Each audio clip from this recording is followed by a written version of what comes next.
자, 오늘은 요한복음 강의 7번째 시간 은혜 위에 은혜로라. 말씀부터 은혜가 넘치는 것 같습니다. 제목부터 은혜 위에 은혜로라. 오늘 이제 나오는 말씀 가운데 16절에 나오는 말씀이죠. 은혜 위에 은혜라. 오늘도 부어시는 그 은혜가 오늘도 우리에게 임하게 될 줄 믿습니다. 오늘 이 은혜 위에 은혜, 이따가도 좀 말씀드리겠지만 은혜를 더 주고 더 준다 하는 뜻이에요. 오늘 예배할 때 하나님의 은혜가 정말 누르고 흔들어 넘쳐서 가득 차 넘치도록 그러한 은혜를 오늘 예배하는 우리 모두에게 하나님께서 부어주실 줄 믿습니다. 아멘. 우리가 로마서 강의 오랫동안 나누었지만 로마서를 보면 사도 바울을 소개할 때 이제 이렇게 소개합니다. 로마서 1장 1절 보면 이제 자기가 이제 이야기를 하는데요. 사도 바울이 스스로 자기를 이렇게 이야기하는데 예수 그리스도의 종 바울은 사도로 부르심을 받아 하나님의 복음을 위하여 택정함을 입었으니 라고 표현합니다.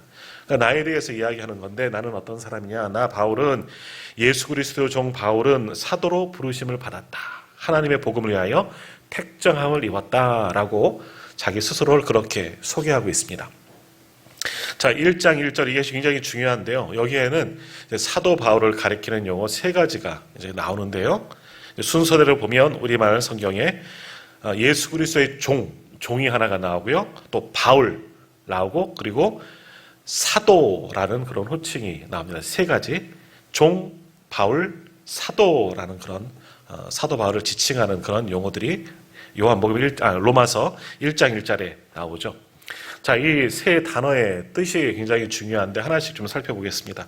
먼저 우리가 출애굽기에서 이스라엘 백성들이 애굽에서 종살이했다.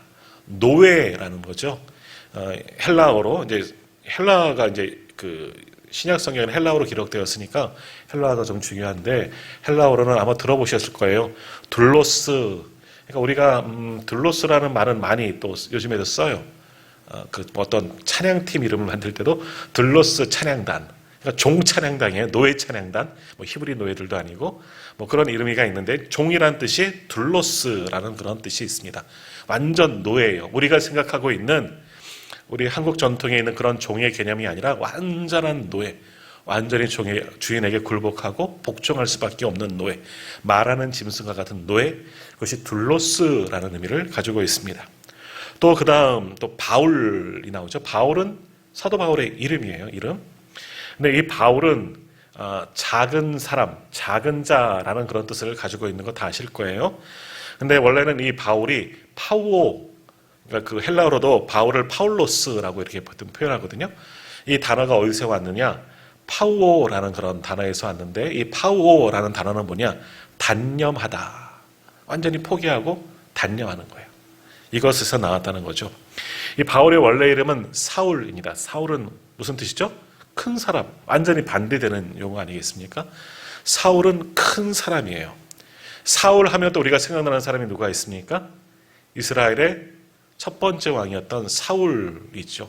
베냐민 지파에서 많은 사람들 가운데 베냐민 지파가 뽑혀 기스의 아들 사울이 뽑혀서 처음 이스라엘의 영광스러운 왕이 됐습니다. 왕이 된 사람이 사울이에요. 그러니까 사울, 이 베냐민 지파 사람들에게 물론 사울은 나중에 하나님께 또 심판을 받고 죽음을 당하지만 아무튼 베냐민 지파에서 처음 왕이 나왔기 때문에 베냐민 지파도 뭐 사울에 대한 자부심이 왕을 나왔기 때문에 그런 좀 자부심이 있었던 것 같아요. 그래서 베냐민 지파도 사울이다, 사울이라는 이름을 많이 사용했는데 그러면 큰 사람이다.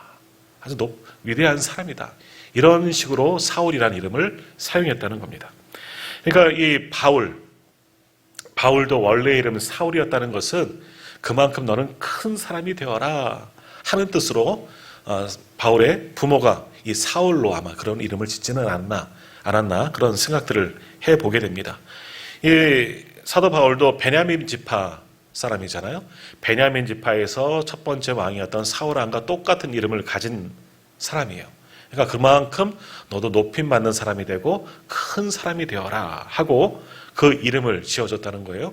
그러니까 사울도 훗날 바울이 되지만 사울이었을 때도 자부심을 가지고 어릴 때부터 살아왔다는 겁니다. 더욱이 그 배경이 굉장히 좋잖아요. 명문 가문이에요. 그리고 로마 시민권자이고 당시에는 날 때부터 로마 시민권자예요. 난 사람도 돈으로 사는데 이 사람은 어찌 됐는지는 모르겠지만 로마 시민권자였고 아마 그 조상 중에 로마의 공덕을 세운 사람이 있어서 로마 시민권을 받은 것 같아요. 또 당시 배울 만큼 배웠어요. 당시 그 유명한 학자 랍비 가말리엘 밑에서 수학을 했기 때문에 배울 만큼 배우고 아주 뛰어난 사람이 사울이었어요. 그러니까 굉장한 자부심을 가지고 어린 시절, 청년 시절 그렇게 사울, 사도 바울은 그렇게 살아왔을 겁니다. 큰 사람으로 살아왔습니다. 자, 그런데 큰 사람 이 사울이 언제 이름이 바뀌게 되었느냐? 예수님을 만나고 그 이후로 이제 결단하고 단념하는 거죠. 단념하고 복음을 위해서 살아갑니다.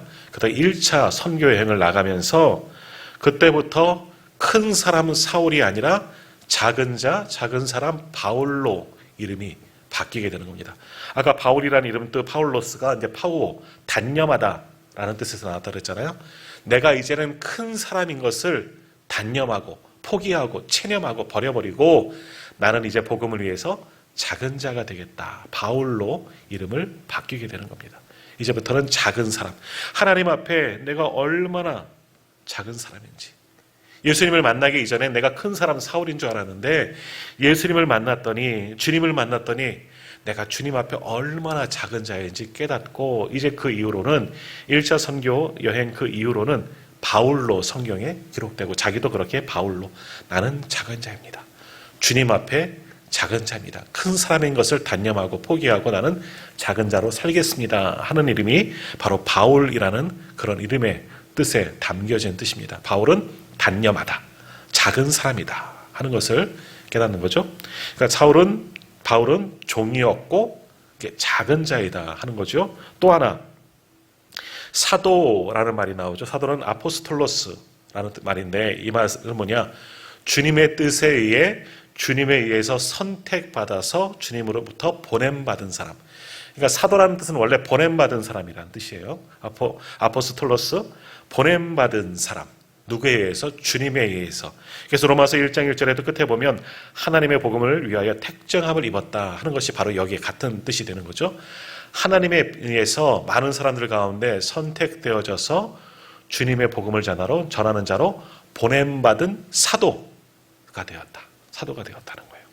그래서 로마서에서 이렇게 사도 바울을 언급할 때 그리스도의 종으로 또 작은 자 바울로 그리고 복음을 위해 보냄받은 사도로 사도 바울을 그렇게 지칭하고 있습니다. 자, 우리 한글 성경 로마서에는 이렇게 순서가 어떻게 되냐면 종, 바울, 사도 이 순서로 기록되어졌는데 이제 원어 성경, 헬라어로 기록된 원어 성경은 순서가 조금 바뀌었다고 해요. 가장 먼저는 바울, 종, 사도 순으로 되어져 있다는 거예요. 원어가 이게 더 맞는 거예요. 바울은 예수 그리스도의 종이고 그리고 사도이다. 이런 순서로 되어져 있다는 거죠. 목은 차이가 있을까? 의미적으로 굉장히 차이가 있는 겁니다. 자, 지금까지 말씀드렸던 것들 한번 생각해 보세요. 바울은 주님의 선택을 받아서 작은 자, 바울이 되었습니다. 예전에는 큰 사람이었는데 주님의 강권적인 선택을 받고 작은 자, 바울이 되었죠. 선택받은 그 작은 자 바울이 어떻게 되었어요? 예수 그리스도의 종이 되었습니다. 노예로, 주님의 종으로, 노예로 살아가게 되고 또 복음을 위해서 보냄받은 사도로서 쓰임받게 되는 겁니다. 작은 자가 되었고 그리스도의 종이 되었고 보냄받은 사도가 되었다. 이게 순서가 더 맞는 겁니다. 자, 원래 바울은 어떤 사람이었습니까? 옛적 사울이었을 때 그는 어떤 사람이었습니까? 그리스도인을 색출하고 교회를 핍박하고 예수 믿는 자를 잡아 죽였던 그런 사람이 사울이었습니다. 옛날의 모습이죠. 더욱이 그러한 이 사울에게 특별한 은혜가 부어졌는데 어디로 가다가 다메섹 도상 가는 길에 다메섹으로 가는 그 길에서 예수님을 만나게 되는 겁니다. 그가 믿음이 좋아서 주를 위해서 열심을 품고 일하다가 예수님을 만난 것이 아니라 큰 자로 주를 박해하던 자로 그리스도인을 핍박하는 자로 살아갈 때에 우리 주님의 강권적인 특별한 은혜가 그 위에 부어지게 됩니다. 그때도 언제예요? 다메섹으로 뭐 하러 가는 거였어요? 예수 믿는 사람들 다 잡으러 가는 길이었다는 거거든요. 주님을 핍박하던 자였어요. 그러니까 자신의 훗날 고백과 같이 죄인 중에 괴수였을 때, 죄인이었을 때, 죄인 중에서 가장 그 괴수였을 때 주님이 아주 특별한 은혜가 자기에게 임했다라는 거예요. 사울은 죄인이었지만 주님을 거스리고 주님을 핍박하고 그리스도인을 핍박하였던 죄인 중에 괴수와 같은 자였는데 그때는 자기가 죄인인 걸 몰랐습니다. 왜? 나는 큰 사람이기 때문에, 나는 사울이었기 때문에, 내가 하는 것은 의롭고 옳다. 하나님 앞에 유대교로 철저히 물들어 있었기 때문에, 나는 하나님 앞에 열심이기 때문에 나는 큰 자야. 내가 하는 일은 다 대의를 위하는 것이고 옳은 일이다. 그렇게 알았어요. 근데 나중에 그 다메섹 도상에서 예수 그리스도를 만난 이유는 완전히 그 가치관이 무너지게 된 겁니다. 아, 내가 그때 죄인이었구나. 내가 주님을 핍박하는 자였고 성도들을 박해하는 자였고 죽이던 자였구나. 내가 죄인 중에 괴수였구나. 그럼에도 불구하고 나에게 은혜가 부어졌구나. 나와 같은 죄인을 주님이 만나주셔서 작은 자로 삼아주셨고 주님의 종으로, 주님의 노예로 나를 삼아주셨고 또 주님의 복음을 전하는 사도로 나를 파송하신 것은 오직 하나님의 은혜, 예수님의 은혜였구나 하는 것을 깨닫게 됩니다. 자, 다시 한번 그때 상황을 보십시오. 사도행전 9장에 보면 이제 예수님이 바울을 강권적으로 만나는 그런 역사가 기록되어져 있는데 그때 어떻게 됩니까? 호련히 아주 강한 빛이 비춰지고 그 가운데 음성이 들리고 바울아, 사울아, 사울아, 내가 나를 왜 핍박하느냐? 눈이 멀게 되죠. 자, 근데 그때 사울이 혼자 있었느냐? 아니죠. 동료들이 같이 있었습니다. 혼자 가지는 않아요. 적진으로 들어갈 때도 혼자 가지 않습니까? 그리스도인을 잡고 교회를 핍박하지만 혼자 가서 다 대적하는 것이 아니라 함께 같이 다니는 무리들이 있을 거라고요. 동료들이 있었거든요. 함께 가다가 그들 모두가 그 빛에 휩싸이게 되는 거죠. 그런데 같이 갔던 사람들이 몇 명인지는 알 수 없지만 그 중에서 특별한 은혜, 주님의 강권적인 만남을 경험한 사람은 누구밖에 없어요? 바울밖에 없는 거예요. 사울밖에 없는 거죠. 단 한 사람, 그 많은 사람들은 뭐라고 나중에 고백하느냐? 내가 빛은 보지 못했다는 거예요. 다른 사람들은. 바울만 그 빛을 보고 눈이 멀은 거예요. 다른 사람은 빛은 보지 못하고 소리는 들렸다는 거예요. 무슨 소리가 들리고 네가 그때부터 이상해졌는데 눈이 멀었는데 아, 우리는 빛은 못 봤다. 그러나 무슨 소리는 들렸다. 근데 그 소리도 우리는 무슨 소리인지는 알지 못한다라는 그런 고백들을 했다는 거죠. 그러니까 많은 사람들이 같이 예수를 핍박하고 그리스도를 핍박하였지만 그러나 그 중에 택정함을 받았어요. 사도 바울만, 오직 바울만 선택을 받고 그의 강렬한 빛이 쏟아지고 그 빛 속에서 주님을 만나게 되고 주님의 음성을 듣고 그 빛으로 인하여 눈이 먼 사람은 사울밖에 없었다는 거죠. 뭐 이런 일이 있을까 하지만 사울에게만 내려진 특별한, 이게 나중에 훗날의 은혜로 알았다는 거죠. 그때는 나에게 왜 이런 참담한 일이 생겼을까 생각할 수 있겠지만 아니요. 그 순간에 사울은 내게 빛이 쏟아진 것도 내 눈이 먼 것도 주님의 음성을 듣고 들은 것도 아, 그것이 은혜였구나. 그 순간 그 이후로도 깨닫게 되고 그때를 여러 번 고백하게 되는 겁니다. 훗날 바울은 이때의 일, 다메섹 도상에서 예수님에게 강권적인 만남을 통해서 겪었던 그 일을 이렇게 고백하는데요. 에베소서 2장 8절과 9절에 보면 이런 말씀이 있습니다.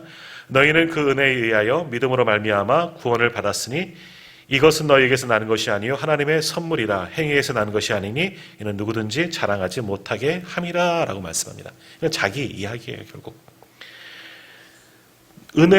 하나님의 은혜로 말미암아 구원을 받았다는 거죠. 하나님의 은혜로 말미암아 믿음도 생기고 구원을 받았다는 거. 이건 전적인 하나님의 은혜이다. 우리에게서 난 것이 아니라 너희에게서 난 것이 아니라죠. 사도 바울도 마찬가지예요. 자신의 어떤 공로가 아니라 하나님의 특별하신 선택이에요. 수많은 사람들이 있지만 그 가운데 사도 바울만 딱 집어서 선택하시고 빛을 보여주시고 눈을 멀게 하시고 주님의 음성을 듣게 하시고 그래서 작은 자 바울이 되게 만드시고 그리스도의 종이 되게 만드시고 사도로 만드신 것은 하나님의 특별하신 은혜, 하나님의 선택이었다라는 겁니다. 이것이 자기에게 주어진 은혜라는 거예요. 그래서 고백합니다. 사도 바울은 큰 자, 사울이었죠. 그러나 작은 자 바울이 된 것은 하나님의 은혜다라고 고백합니다. 죄인 중에 괴수와 같은 사람을 특별히 선택하여 부르셔서 그리스도의 종이 되게 하신 것도 은혜입니다. 또 그러한 바울을 사도로 삼으셔서 주님의 복음을 위해 파송한 것도 자기에게 주어진 하나님의 은혜였다 하는 것을 사도 바울은 고백하게 됩니다. 그러니까 바울이 되고 그리스도의 종이 되고 사도가 된 것은 전적인 하나님의 은혜였다는 거예요. 자신의 공로는 아무것도 없죠. 아니 뭘 내세울 게 없는 거예요. 자기는 주님의 핍박자였고 그리스도를 박해하고 그리스도인을 박해하고 교회를 핍박하였는데 나와 같은 죄인 중에 괴수와 같은 사람을 강권적으로 역사하셔서 주님의 종으로 또 그리스도의 사도로 복음을 위한 사도로 파송하신 것은 내 공로는 하나도 없습니다. 오직 하나님의 은혜였습니다. 은혜를 은혜로 알았다라는 겁니다. 그래서 그 이후 어떻게 됩니까? 다메섹 동상에서 주님을 만난 이후로 이 모든 것이 하나님의 은혜였음을 깨닫고 그 이후로 자신의 목숨을 조금 더 아까워하지 아니하고 온전히 복음을 위해 다 충성한 끝까지 충성한 사람, 결국 순교한 사람이 바로 바울이었다라는 겁니다. 바울이 이렇게 바울로 살아갈 수 있었다는 것은 작은 자 바울, 그리스도의 종이요 노예요 사도로 살아갈 수 있었던 이유가 뭡니까? 바로 은혜를 은혜로 알았기 때문에 내게 주어진 그 은혜를 하나님의 은혜로 예수 그리스도의 은혜로 깨달았기 때문에 그 은혜를 기억하고 은혜 받은 대로 오직 주를 위해서 살아갔다는 겁니다. 사실은 사람의 눈으로 보면 우리 인간적인 눈으로 보면 예전 사울이었을 때가 훨씬 더 귀해 보였을 거예요. 큰 자 사울 아니었습니까? 그의 배경도 얼마나 좋습니까? 로마인 신분도 있고 배울 만큼 배웠고 덕망도 있고 사람들에게도 인정받았던 그때가 더 좋습니다. 그러나 그것은 다 배설물처럼 다 버려버리고 새롭게 받은 은혜, 주님께 받은 그 은혜, 종이 된 것을 감사하고 사도가 된 것을 감사하면서 평생을 주님의 종으로 사도로서 그렇게 살아갑니다. 그렇게 살아갈 수 있었던 것은 하나님의 은혜를, 예수님의 은혜를 은혜로 알았기 때문에 내게 주어진 이 모든 것이 은혜였구나 깨닫고 오직 복음만을 위해서 그렇게 살아갔습니다. 그것이 사도 바울의 삶이죠. 은혜를 은혜로 알았기 때문에 자기에게 주어지는 모든 것을 은혜로 여기고 오직 복음을 위해서 살아갔다는 거죠. 자, 오늘 우리는 어떻습니까? 자, 오늘 우리는 이렇게 주님의 전에 올라와 오늘도 찬양과 경배로 주님께 영광 올리고 주님 앞에 나와 예배드리고 있습니다. 또 하나님은 우리에게 구원의 은총을 베풀어 주셔서 또 우리도 마찬가지로 많은 사람들 가운데 우리를 택정하여 주셔서 구원의 은총을 주시고 믿음 지켜서 또 주님 앞에 나와 예배자로 우리를 삼아주셨다는 거죠. 더욱이 우리 각자에게 귀한 직분을 주셔서 하나님의 나라와 교회를 섬기게 하여 주셨다는 겁니다. 또 우리에게 직분도 주셨죠. 목사로, 장로로, 권사와 집사로 여러 가지 직분을 우리에게 주셨다는 거예요. 그것만 주셨습니까? 달란트와 은사를 주셨습니다. 그래서 이 모양 저 모양으로 주를 위해 사용되도록 우리에게 그러한 은혜를 하나님께서 주셨다는 거죠. 오늘 우리가 하나님의 집에서 이렇게 쓰임받게 되는 것도 오직 은혜인 줄 믿습니다. 내가 목사가 되고 후보님들이 장로가 되고 권사가 되고 집사가 되는 것, 내가 재능이 있고 내가 뛰어나서가 아니죠. 모든 것이 하나님의 은혜였습니다. 오늘 우리가 불렀던 은혜라는 찬양처럼 내게 주어지는 모든 것은 하나님의 놀라운 은혜였습니다. 우리가 이렇게 사용되어지는 것, 내 공로는 아무것도 없다는 거죠. 은혜를 은혜로 아는 자들만이 은혜를 은혜로 알고 오직 하나님을 위해서 그렇게 사용되어지는 겁니다. 그러니까 지금 나의 나 되는 것은 사도 바울의 고백처럼 오직 주님의 은혜인 줄 믿습니다. 주님이 우리에게 은혜를 주셨기 때문에 주신 직분과 은사로 지금도 우리는 사명을 감당하며 은혜 받은 자로 살아가고 있는 겁니다. 주님의 은혜가 없었다면, 만일 우리에게도 이러한 주님의 은혜가 없었다면 우리는 지금 뭐 하고 있겠습니까? 사도 바울도 그랬겠죠. 똑같이 죄인의 모습으로 살아가는 겁니다. 그러나 죄인인 줄 알지 못한 채 영원한 죽음으로 달려가는 그런 인생을 살았을 거예요. 그러나 하나님께서 택정하여 주셔서 구원받게 하시고 주님을 믿게 하시고 예배자로 삼으시고 직분받게 하시고 사명 주셔서 오늘 주의 전으로 불러 모아주셔서 예배드리게 하시는 것은 오직 하나님의 은혜였다는 겁니다. 은혜인 겁니다. 지금 내가 이곳에 있는 것은 하나님의 은혜입니다. 근데 이것을 은혜로 아는 자들만이 이걸 은혜로 여기고 내가 지금 주님 앞에 나와 예배하는 것이 은혜입니다. 은혜라는 찬양 부를 때 은혜가 되지만 그 찬양만이 아니라 내가 매일 살아가는 것이 그 자체가 은혜인 거예요. 내가 오늘로 살아갈 수 있는 것. 또 여러 가지 분주하고 때로는 세상 가운데 지치고 힘들어도 내가 오늘 하나님의 자녀로 살아가는 것은 하나님의 은혜예요. 이걸 아는 자들은 은혜 가운데 매일매일 삶을 살아갈 수가 있는 겁니다. 사실 우리는 그 은혜 없이는 하루도 살 수가 없는 겁니다. 매일마다 새 은혜가 부어지기 때문에 그 은혜를 가지고 오늘 우리는 지금 살아가고 있는 거죠. 오늘 그 은혜 속에 주님 앞에 나와 이렇게 은혜 가운데 예배드리고 있는 겁니다. 은혜 없이는 우리는 아무것도 할 수가 없습니다. 자, 오늘 본문 14절 말씀을 한번 같이 읽도록 하겠습니다. 본문 요한복음 1장 14절 말씀 같이 읽겠습니다. 말씀이 육신이 되어 우리 가운데 거하심에 우리가 그의 영광을 보니 아버지의 독생자의 영광이요 은혜와 진리가 충만하더라. 아멘. 말씀으로 계시던 주님께서 인간의 육신을 입고 이 땅 가운데 오셨습니다. 우리가 이전까지 계속해서 그 말씀을 보았습니다. 하나님과 동등하신 분, 빛으로 계셨던 분, 우리 가운데 오신 분이 바로 예수 그리스도십니다. 그러니까 하나님이 독생자로 우리에게 오셨다. 우리가 읽은 맨 마지막 절에 18절에 있는 것처럼 아버지 품에 있는 독생하신 하나님이 나타내셨느냐. 예수 그리스도를 통해서 우리에게 하나님을 보여주셨다 하는 겁니다. 그리고 그분께 무엇이 있다고 해? 은혜와 진리가 충만하도다. 14절 끝에 있는 말씀처럼 은혜와 진리가 충만하도다. 오직 주님에게만 은혜가 있고 진리가 충만하다. 충만하다. 자, 여기에서도 진리가 충만한 것보다 은혜가 충만하다는 거예요. 은혜가 충만한 거예요. 은혜가 먼저 충만한 겁니다. 우리는 주님의 은혜 없이는 사망과 죄의 올무에서 절대로 벗어날 수 없었고 율법의 멍에서도 해방될 수가 없었습니다. 그러나 주님의 은혜로 말미암아 육신을 입고 이 땅에 오신 주님의 은혜로 말미암아 우리는 구원받은 자답게 지금 우리가 살아갈 수가 있다라는 겁니다. 그것이 오늘 우리에게 주어진 은혜인 줄 믿습니다. 자, 이와 같이 주님의 은혜를 아는 자에겐 이것이 은혜예요. 주님이 우리 가운데 오신 것, 내가 구원받은 것, 이렇게 주님 앞에 나와 예배하는 것, 은혜를 은혜로 아는 사람들만이 이것을 은혜로 여기며 주님께 예배하는 것이지 은혜를 모르면 아무짝에도 쓸모없다는 거죠. 자, 오늘 그렇게 주님의 은혜를 은혜로 아는 자에게 하나님께서는 더 큰 은혜를 우리에게 주십니다. 16절 말씀 같이 읽겠습니다. 우리가 다 그의 충만한 데서 받으니 은혜 위에 은혜로라. 아멘. 오늘 말씀의 제목입니다. 우리가 다 그의 충만한 데서 받으니 은혜 위에 은혜로라. 자, 이 말씀이 조금 더 쉽게 공동 번역에 이제 번역되어졌는데 어떻게 번역되었느냐? 우리는 모두 그분에게서 넘치는 은총을 받고 또 받았다라고 번역을 했습니다. 우리는 모두 그분에게서 주님께 넘치는 은혜를 받고 또 은혜를 받았다. 은혜 위에 은혜로라. 은혜를 받고 또 받았다. 넘치는 은혜를 이미 받았고 또 그런 은혜가 또다시 우리에게 부어졌다는 거죠.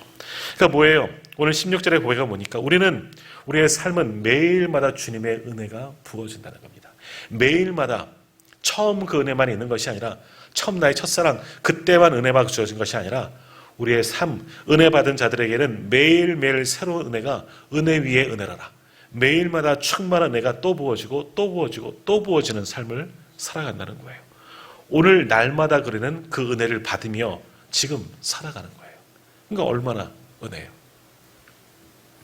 그런데 그런 은혜, 어떤 사람들에게 그 은혜가 주어지느냐?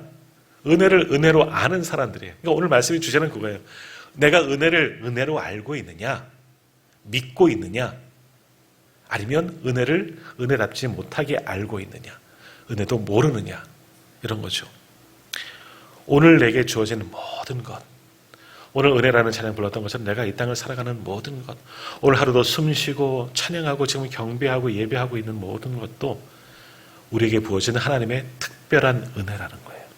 은혜 받은 자들만이 이런 은혜 속에서 감격 가운데 하나님께 예배할 수가 있는 거죠. 내가 지금 이곳에 있는 것이 얼마나 큰 은혜인지 우리는 깨달아야 하는 거예요. 그러나 오늘 우리는 예배하면서도 혹 우리 마음에 피곤한데 오늘 좀 빨리 끝났으면 좋겠다. 아니면 오늘 집에서 쉬었으면 어떨까. 몸도 좀 불편하고 힘이 드는데. 그런 생각이 들면 은혜를 은혜로 여기지 않는 거죠. 은혜를 은혜로 여기면 그 은혜를 사모하며 주님 앞에 나올 수밖에 없는 거죠. 은혜를 은혜로 여기면 오늘 사도 바울의 고백처럼 그리스도의 종으로 살아가도 기쁜 거예요. 종이 뭐가 기뻐요? 종은 내 권한이 하나도 없어요. 주인에게 달린 거잖아요. 하지만 주님의 은혜가 부어지기 때문에 내가 그리스도의 종으로 사는 것은 너무너무 큰 은혜예요. 주님의 종으로 살아가는 것. 또 복음을 위해서 살아가는 것. 주신 사명, 때로는 힘들고 또한 과도해서 지칠 때도 있지만 내가 그래도 주님의 귀한 사역에 끼임받은 건 얼마나 그 은혜이냐. 나 같은 자가 뭐라고, 내가 뭐라고, 나와 같은 사람을 귀한 직분 주시고 사명 주셔서 주님의 선한 사역에 나를 사용하시느냐. 은혜를 아는 사람들은 즐거이 헌신할 수가 있는 거죠. 내가 하나님 앞에서 이렇게 나와서 찬양하고, 저는 목사로서 이렇게 말씀을 전하고, 또 우리 성도님들 함께 나와서 말씀을 드리면서 예배하면서 찬양하면서 함께 기도하는 것은 모든 것이 다 은혜라는 거예요. 은혜가 없으면 이것은 아무것도 할 수가 없는 거죠. 그러므로 오늘 예배드리는 우리는 은혜를 은혜로 믿으셔야 합니다. 은혜를 은혜로 알아야 하는 거죠. 그리고 그 은혜가 오늘 나에게 넘치고 또 넘치도록 부어졌고 부어지고 있음을 믿으시길 바랍니다. 그럴 때 놀라운 은혜가 영원토록 우리에게 부어지게 될 줄 믿습니다. 그러면 그 은혜로 우리는 무엇 해야 되겠습니까? 오늘 본문의 사도 바울에 대한 이야기는 아니지만 사도 바울이 그 은혜를 은혜로 알고 끝까지 복음의 사명자가 된 것처럼 오늘 우리도 은혜 받은 자로서 내게 주신 구원, 이 복음을 위해서 끝까지 충성하고 헌신하는 그리스도의 종으로 살아가야 하지 않겠습니까? 이것이 은혜 받은 우리 성도들의 삶인 줄 믿습니다. 오늘 우리가 받은 그 은혜 기억하고 넘치는 은혜를 받고 또 받았다. 은혜 위에 은혜로라. 이것을 온전히 기억하고 주님의 은혜가 오늘도 우리에게 부어짐을 기억하고 오직 주와 복음을 위해서 끝까지 충성할 수 있는 그리스도의 종, 그리스도의 사도로 살아가는 저와 우리 모든 성도님들 다 되시기를 주님의 이름으로 축복합니다. 기도하겠습니다.